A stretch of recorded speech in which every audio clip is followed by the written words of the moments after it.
right? You're in a space where this is fostered. But now you're also like, okay, obviously if I'm just going there to do work, if that's what you're doing, that's great. But you may want to also get yourself out there, have these conversations. So the number one thing that you want to do, which is in any aspect of business, it's common sense, even if you're out here networking, it's just putting yourself out there. That's number one. And the key to do that is to actually have a conversation with people in the actual co-working space. Now, I'm not saying people do this, okay? Some people like to get up, they introduce themselves. If they're in there at a specified time, they may see some people. They may go out and give out their business cards. Totally fine. Nothing against that. That's a great way to get yourself out there. Is it necessarily effective? Yes and no. I say yes because obviously you want to get yourself out there. You want to go ahead and let people know what you do and who you are.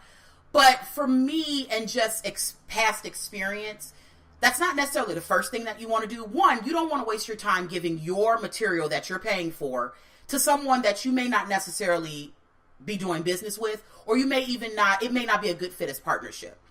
My advice is honestly just to actually have a conversation. Now, there's co-working spaces that have like inside like snacks, or they may have a store inside or a coffee shop inside where you can get like a small Danish or some type of snack and some coffee. Either or, have a conversation first. That's my all in all with regards to this. Have a conversation first. You don't want to just give away your tools and your materials to everybody. And that's like business 101. A lot of the times, especially new people, when they get into business or become an entrepreneur, and I was like this too, so I'm raising my hand.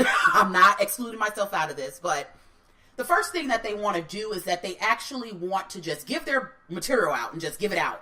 But remember, guys, you want to be tactful, right? You don't just want to give out your information to just anybody, because 2/3 of the time you're really not going to do business with these folks. More than likely, you're just going to just let them know what you do, get more advice. What I would do, I would have a conversation first, whether that's over coffee, just talking to them about their business, gauging what they do first, just letting them know, hey, I'm new to the co-working space, such and such, my name is this is what I do. I just wanted to gauge and get your insight on how long you've been at this co-working space, which is always good as well. You want to get other people's feel of the co-working space, because that'll also help you to think about who should you be giving your business cards out to, if that's even appropriate, because that's something else too. There may be some places you go and it kind of is looked frowned upon, you just giving out business cards. So again, you want to gauge the people. You want to see how long they've been at the co-working space. You want to gauge what they do for business. You want to gauge their personality. You want to gauge their thought process and their ideas. And while they may have amazing ideas and amazing business model and structure, doesn't necessarily mean that you should be doing partnership with them. So of course, I'm looking out for you, for all of you entrepreneurs out there. You want to also, while you pay and you're putting all this hard work and money and getting a graphic designer, a logo, and you get all this marketing material, you're putting out brochures, you're putting out business cards. You want to also be mindful of that, because that's money, right? And if you're starting off, or if you're a business that's consistent, you may already have a consistent budget. You just don't want to give out material, especially if it's not going to be used, or if it's not going to really equate to a serious and a really successful working partnership. So having those conversations, getting yourself out there, is just having coffee with someone. So, as you get in, as you go there and you have your working patterns, and you actually have your working, you got it down, you got your working gist down, you know what your daily routine is. Take time to go into the co-working space, not necessarily to do work. You can do work, but take the time to network. So putting yourself out there. So putting yourself out there means getting to know the people that are in there. Again, having those conversations, having that cup of coffee, gauging their experience with the co-working space. Also, which is another point, get to know the actual staff. That's pretty much the community management team, the people that are there, the administrative assistants, the office managers. Get to know those folks, because they also can give you tips and tools as well. They have the space. They've clearly looked at the location. They've clearly understood like the entrepreneurial ratio in that area. get to know the community management team. A lot of the times we immediately go in and we just get to work and we just talk to a few people that's in the space, but we always forget about the management team. And that was something I identified when I was working as an office assistant manager in a co-working space back in Atlanta, was that people just, a lot of the time they came in, they just wanted to get the space, they come in, they talk to the people on the floor, but they never used the community team as a resource. Because to be honest, I was an entrepreneur still too. And I was much more newer when I was working for that co-working space.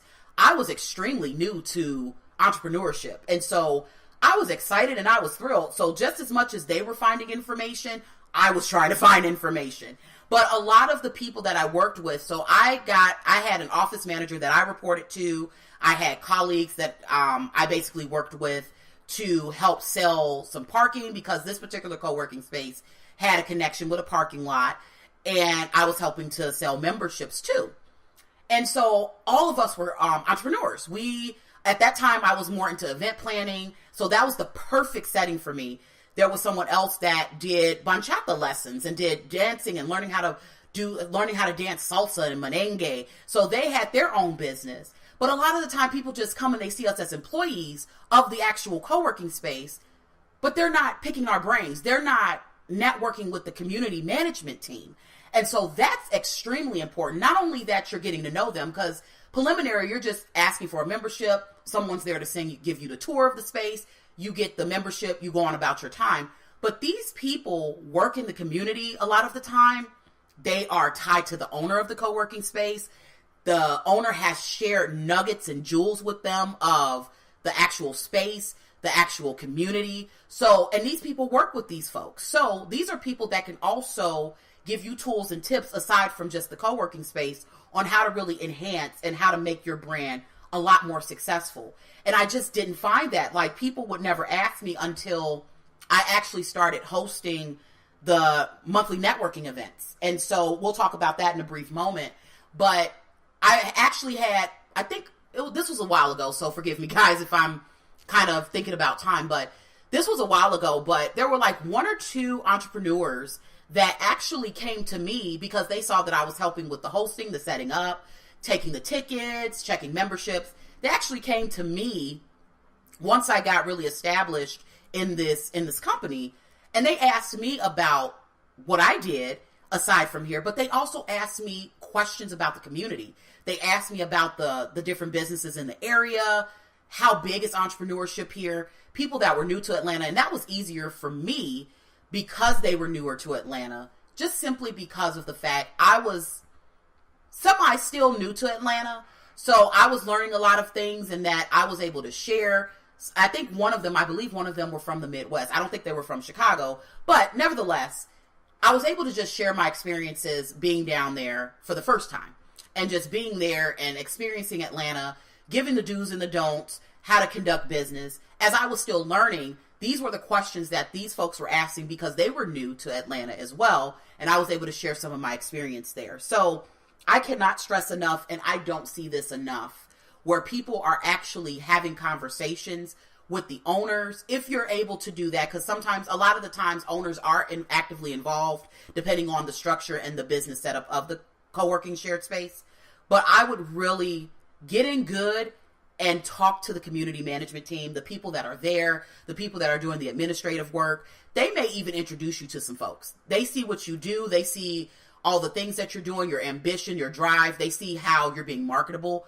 That's also a great way. They may introduce you to some people that they've gotten in contact with, or people that they may have known through their entrepreneurial endeavors. That'll help you to enhance your brand as well. So very, very important. Very, very extremely important. Super, super, super, super necessary to be able to enhance your network. Because of course, we talk about it all the time. Your network equals your net worth. So it's so important to get out here. This is that I want to get to know you. I need to form that relationship with you. That's what it is now, relationship building in these days and times. One other point that it talks about in this article, again, this is makeoffices.com. It's their blog, 8 ways to make the most of your co-working space. So when you have some available time in a moment, feel free to go ahead and actually visit that website. And while you're at it, go ahead and follow us on social media. So the co-working culture, you can find on Facebook, the co-working culture. That's our business page. I share the co-working culture on Twitter with my personal Twitter at co-working culture, COWORKN culture. You can also visit me on Instagram at I am Ollie Joseph, as well as you can follow our co-working culture page on Instagram at co-working culture. So you can follow us throughout social media. And of course, we have our websites too. IamOllieJoseph.com is my direct website to learn more information about myself, my entrepreneurial endeavors. And you can learn a little bit about my podcast, The Co-working Culture, and of course, www.thecoworkingculture.com. So just to put that plug out there. So one of the other things in this article that I found very interesting, and you see this too, I think more so with more people that are a bit more corporate. I won't say necessarily corporate, but you see this a lot because some people just want to focus and get done. You have some people that just simply rent an office. Yeah, you want to get focused, and that's great. You want to get focused, you want to get done. Some people are just simply there because they need a space, they want to meet with their clients, they're all about business. But it kind of ties into the point of getting to know the community and the community management team. So it's very simple. Take some time, if the co-working space that you're working in has a lounge or it has an area that actually people just sit down in, they may have conversations, casual conversations, whether it's with the community management, whether it's with other members of the organization, come out of your private office. A lot of times we get so tied into work that we forget that there's a whole community in the co-working space and a whole lot of treasure and a whole lot of knowledge. So we just go there, we work, we leave, depending on how busy you are, but also take the time to come out of your private office. There's so many different industries. There's so many people that you can learn from. I have met some of the most incredible and most innovative folks in co-working spaces, just simply because their mindset is completely different from someone who's either just working a 9-to-5 or someone who doesn't have a high level mentality when it comes down to future generational wealth and leaving legacy. And I've met some incredible folks in co-working spaces and in shared spaces. So if you do have a private office, make sure that you're organizing your time, not just to come in there and meet with clients, but actually take the time to have conversations with the people in the community. So it ties into that together. If you have a private office, invite some people in. Take a day or two during the week or twice a month where you have kind of a quote open door policy, as you want to call it, because it is your office. So I guess from a 9-to-5 perspective, that's more of an open door policy. You can call it something different, like open entrepreneurial policy, like open entrepreneurial time, or whatever you want to call it. I need to come up with a better name, but take time to just let people know, like, hey, I work in this private office. If you have that in your space, I work in this actual office over here. I rent this space out monthly. I'm actually having open door hours. And so if I just want to get to know you guys, if you guys want to get to know my business, feel free to come in. That's also a really amazing way to build that relationship and have that better relationship building. Not only because clients are going in and out, but more so people can see that you actually run a space. And of course, they may want to do business with you. So just something to deal with and something to talk about too. So there's a couple of more that I do want to share. That I think is very important, and I'm going to go ahead and share this. I'm going to take a commercial break so that way you guys can hear a little bit more information about our upcoming event, Coffee, Conversations, and Co-working. You are tuned in to The Co-working Culture with your host, Ollie Joseph. We will be right back. Join us quarterly as we discuss business at the co-working level. Meet new professionals and engage in powerful conversation on topics important to today's business survival and impact. The Co-working Culture presents Coffee, Conversation, and Co-working, a new quarterly live event bringing entrepreneurs together to gain more business resources with powerful speakers and introducing business owners to the co-working concepts and spaces across Chicago. For more event information, visit thecoworkingculture.com to subscribe and stay up to date with the latest. Again, that's thecoworkingculture.com. You are tuned in to the Co-working Culture podcast with Ali Joseph. your business talk platform for co-working, collaboration, and customer service.